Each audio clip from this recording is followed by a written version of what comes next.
Mama Drill. Calculating the traction and no, this is it. No.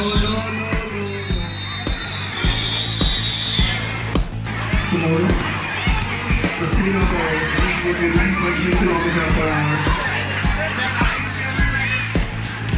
And ice temperature will be recorded as 32 degrees. To all the participants and the managers and the coach